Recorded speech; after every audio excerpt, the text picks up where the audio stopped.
I really feel like the Holy Spirit is pounding me here and saying the theology of power is wrong.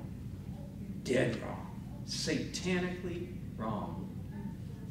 James and John said, shall we call fire down from heaven? Jesus says, you have no idea what spirit you're operating on. I think Satan didn't like the way God was running this, we don't know, new creation. You know, maybe it was only 15 billion years old when Satan got involved. And he didn't like the way God was doing it, because God was doing it with love. Satan said, man, we can get the show on the road here. We can really get things moving. I will be like the Most High. And by the way, just for what it's worth, exegetically, please, again, don't let any Bible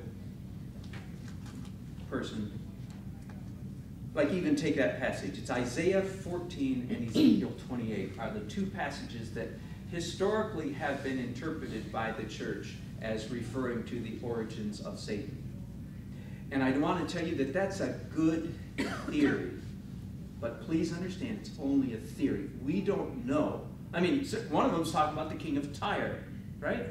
And the other one's talking about, I forget what. I haven't researched it recently. I've read it. Lucifer. What's it? Isn't it Lucifer? Lucifer.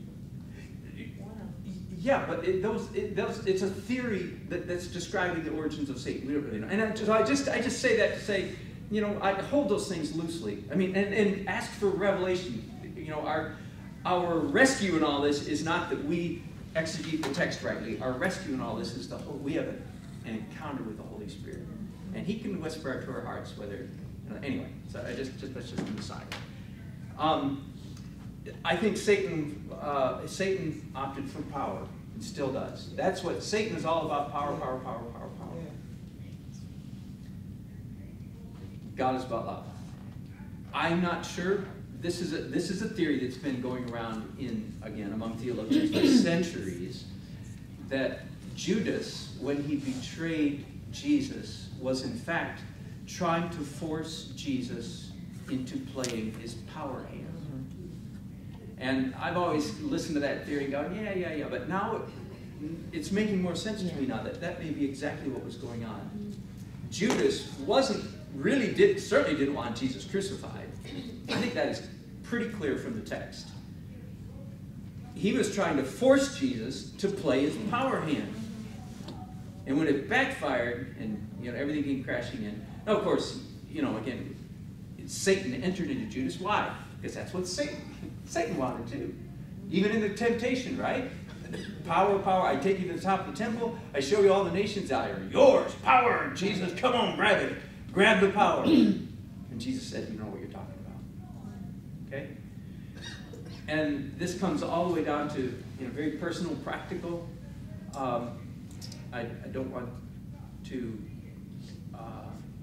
speak and curse over any of us and the way we've raised our children, but 15 years ago there was a real popular book called Raising Kids God's Way. It was all about power. It was all about dominating your children for the sake of the gospel. There is, by the way, a new book out by Danny.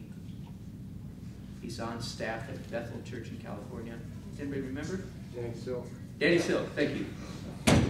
And it's called, I forget what it's called, but Google it. Parenting, if you want to find out. And it's all parenting. And to me, I mean, when I heard it, when I heard about it, I heard him heard it on the talk show or you got a podcast or something. It was like, oh my goodness, that is so right. And there's a whole new movement for raising children this way instead of this way.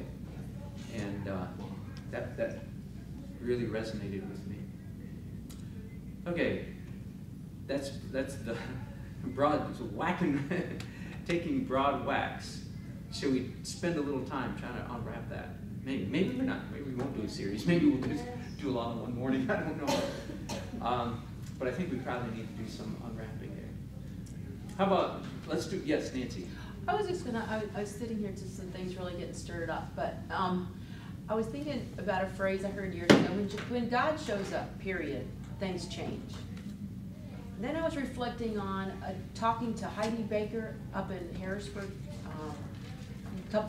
probably 7-8 years ago. And she was sharing about how so many children over in Africa where she is, their eyes, they were blind and they were seeing. And I was saying they were blind and they had been blind, and most of them were bringing healed of their blindness. And I remember I was asking her, so I mean, so you went around and you prayed? She said, I don't actually remember if this was a personal conversation because it's just so intimate in me that the response was, or if it was like a small group setting or something, but she said, no, we held those babies and loved on them until they got healed. Well.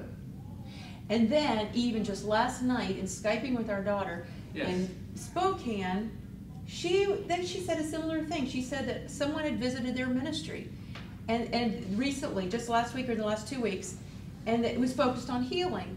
And she said that one boy got healed of this, his foot problem, and several people were getting healed of their sicknesses and stuff. And she said, but he wasn't praying for healing. He was praying for God's love to come upon that person. And then she told a story about there was a woman in an airplane whose husband had a stroke on the airplane, and he was whisked away to the front. She was back there sobbing.